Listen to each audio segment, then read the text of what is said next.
Halo semua, saya akan menjelaskan bagian pengulangan. Pengulangan adalah pelaksanaan suatu instruksi lebih dari satu kali, dan ini seringkali diperlukan di dalam pelaksanaan program. Kemampuan komputer untuk mengulang suatu instruksi dilakukan dengan performansi yang sama. Dan pengulangan akan terdiri dari dua bagian, yaitu bagian kondisi untuk menyatakan kondisi berhenti, dan bagian pengulangan, yaitu aksi yang harus diulang. Pengulangan itu harus berhenti. Jadi, di dalam dasar pemrograman, jika ada pengulangan yang terus-menerus, biasa disebut looping, itu menunjukkan algoritma yang salah.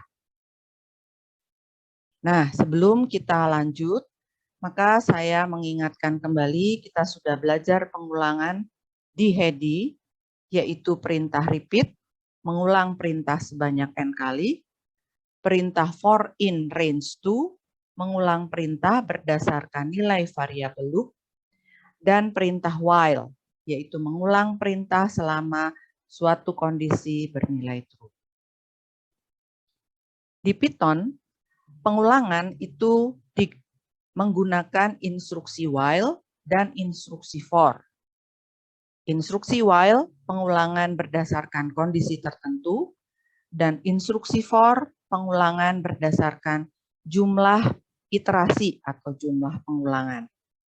Algoritma umum untuk pengulangan dimulai dengan inisialisasi atau persiapan, kemudian langkah pengulangan, dan diakhiri dengan langkah terminasi. Instruksi while di dalam Python ditulis sebagai berikut, yaitu while, kemudian ada kondisi pengulangan, titik 2, dan aksi yang ditulis di dalam indentasi. Selama kondisi pengulangan bernilai true, maka aksi akan diulang, aksi akan dilaksanakan. Jika suatu saat kondisi pengulangan menjadi false, maka while akan berhenti dan aksi tidak diulang kembali. Ini adalah contoh pertama menggunakan while do. Contoh ini akan melakukan print hello sebanyak n kali. Jadi, jika kita masukkan N5, maka program akan menampilkan hello sebanyak 5 kali. Untuk itu, maka while ini perlu menginput suatu nilai N. Jadi dia akan menginput nilai N, kemudian untuk menentukan pengulangan ini sudah berapa kali, maka diperlukan suatu variabel, yaitu variabel I, yang dimulai dengan 1, dan setiap kali selesai melakukan aksi, maka nilai I akan kita tambah dengan 1. Sehingga kita lihat di sini, kita juga harus memberi kondisi kapan pengulangan ini akan dihentikan. Kondisinya adalah I kecil sama dengan N. Selama I kecil sama dengan N, maka aksi print hello akan diulang. Apabila nilai I sudah lebih besar N, maka pengulangan akan berhenti. Nah, kalian silahkan mencoba apa yang terjadi dengan program jika kondisi while-nya diganti menjadi I besar N, atau jika instruksi I sama dengan I plus 1 dihilangkan. Ya, ini sering terjadi. Kalian lupa menulis. Nah, apa yang terjadi jika itu dihilangkan? Jadi ini satu persatu ya, kalian ganti dulu while-nya, kalian coba, kemudian kalian hilangkan I plus 1. Jadi kalian coba dalam 2 kali percobaan. Nah, contoh berikutnya kita akan melihat contoh while di mana yang dicetak itu kalau tadi adalah hello, sekarang yang dicetak adalah nilai I-nya. Ya. Maka kalau kita masukkan N sama dengan 5, program akan menampilkan nilai I dari 1, 2, 3, sampai dengan 5. Nah, contoh ketiga, ini adalah kita mencetak mundur. Kalau tadi kita mencetak mulai nilai 1, maka pada contoh ini kita akan mencetak mulai I sama dengan N. Karena mundur, maka nilai I-nya tidak di plus 1, tapi I sama dengan I min 1. Kemudian kita mencetak nilai I-nya. Hal lain yang perlu diperhatikan adalah kondisinya. Karena dia mulai dari N, maka selama nilai I lebih besar sama dengan 1, pengulangan akan dilakukan.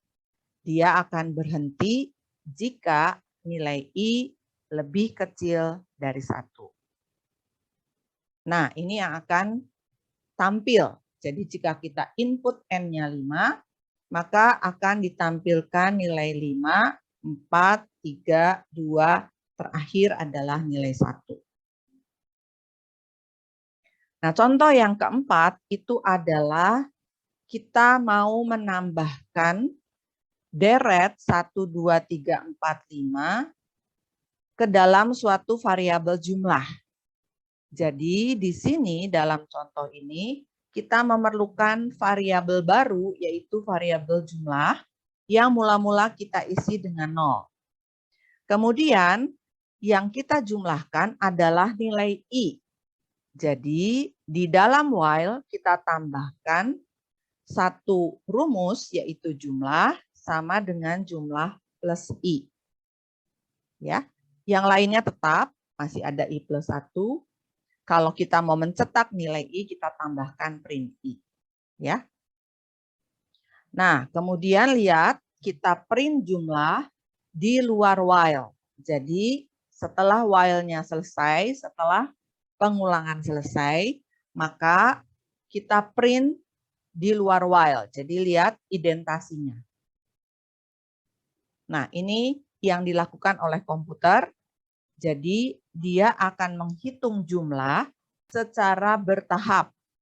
Mulai dari 0, jika I-nya 1, maka dia menjumlahkan 0 plus 1. Jika I-nya 2, 1 plus 2. Jika I-nya 3, 3 plus 3. Dan seterusnya. Jadi lihat, rumus jumlah adalah jumlah yang sebelumnya ditambah dengan nilai I. Nah, ini adalah latihan yang bisa kalian coba sendiri untuk latihan while, ya, silahkan nanti dicoba sendiri. Kemudian berikutnya kita akan melihat penggunaan while yang kedua, yaitu kita akan menggunakan while untuk data input sembarang. Apa itu data input sembarang? Data input yang tidak diketahui banyaknya ada berapa. Sehingga kita perlu suatu tanda untuk menyatakan bahwa data itu sudah habis atau sudah selesai. Itu disebut dengan data dummy. Jadi dalam contoh ini kita mempunyai beberapa data input sembarang yang diakhiri dengan satu data dummy, yaitu 9999. Data dummy bukan data sebenarnya. Jadi data dummy tidak akan dihitung dalam proses. Nah, ini adalah contoh menggunakan data input sembarang. Perhatikan kalau kita menggunakan data input sembarang, berarti datanya kita input dari keyboard. Jadi kita punya X adalah integer input, dan karena data inputnya banyak, maka input ini kita ulang di dalam while. Jadi perhatikan ada dua perintah input. Ini adalah perintah input yang pertama, dan ini adalah perintah input yang selanjutnya di dalam while. Kemudian di sini kita akan menjumlahkan data yang kita input. Oleh karena itu, kita menyediakan variabel jumlah yang diisi 0. Kemudian nanti kita tambahkan nilai X yang kita input ke dalam variabel jumlah. Nah, karena tadi ada data dummy, berarti proses while dilakukan selama X yang diinput bukan data dummy. Jadi while X tidak sama 9999, maka proses perhitungan dilakukan.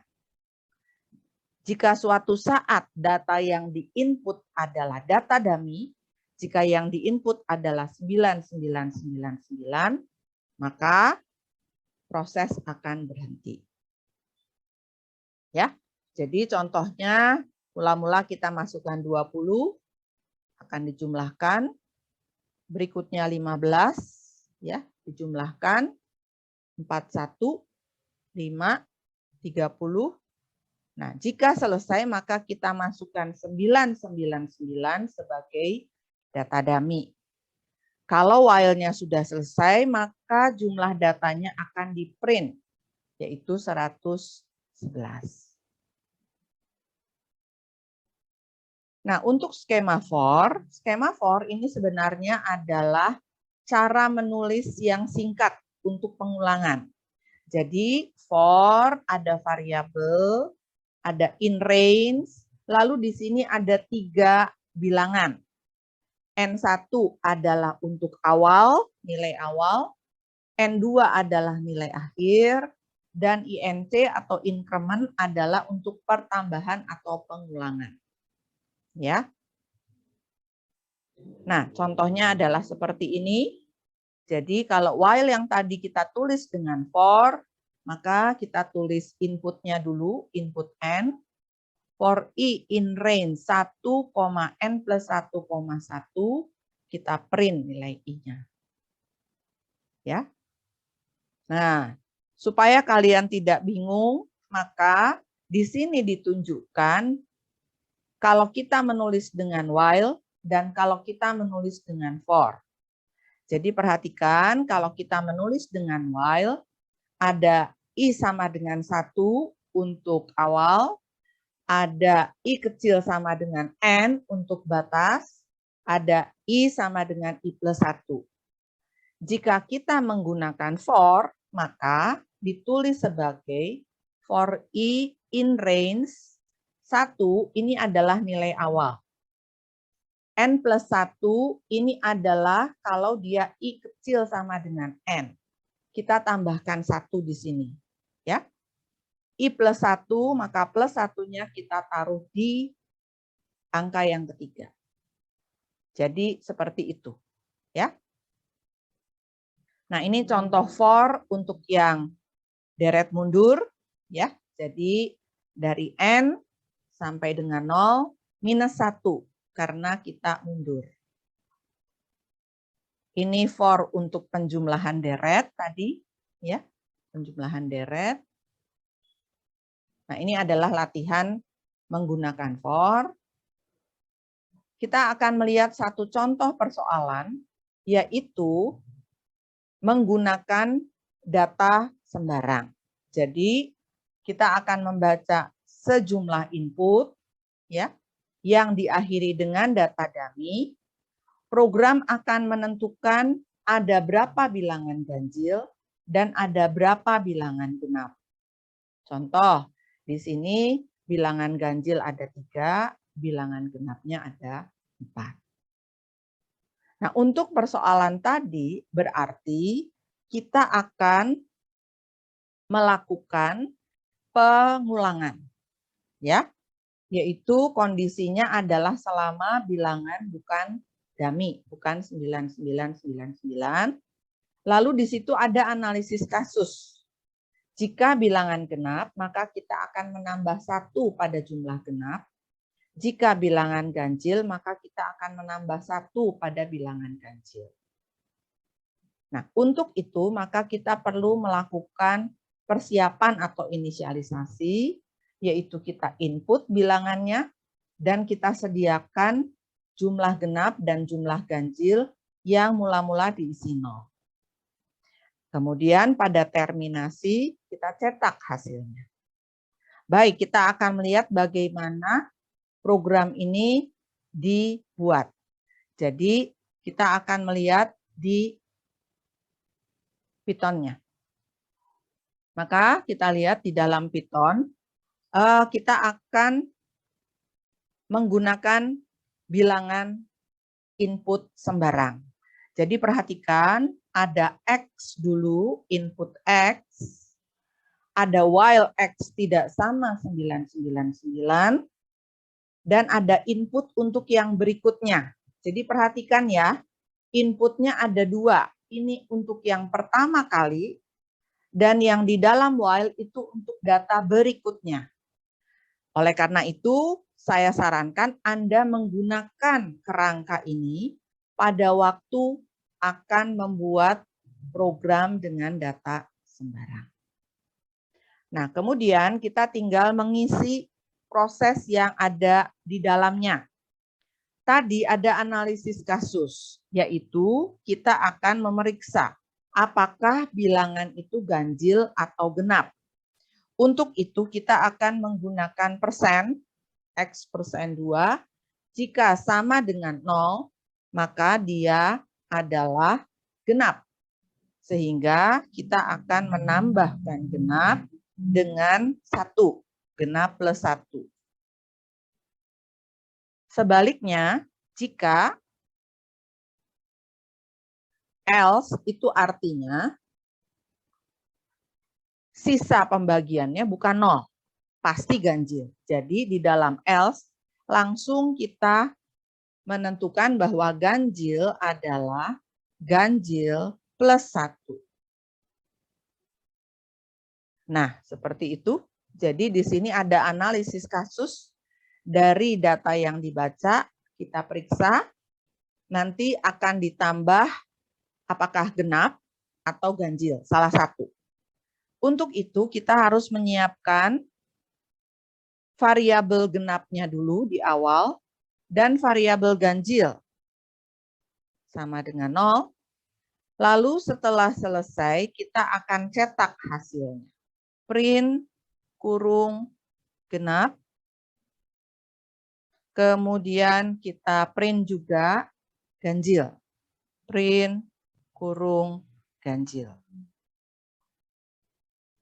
Jika kita run, jika kita coba jalankan, maka kita masukkan nilai sembarang 67, 56, 89, 70, 23 misalnya, terlalu banyak, sorry. 56, 78, 80, kemudian 12. Nah, kita masukkan dummy, enter. Maka kita lihat yang genap ada 4 dan yang ganjil ada 1. Demikian penjelasan untuk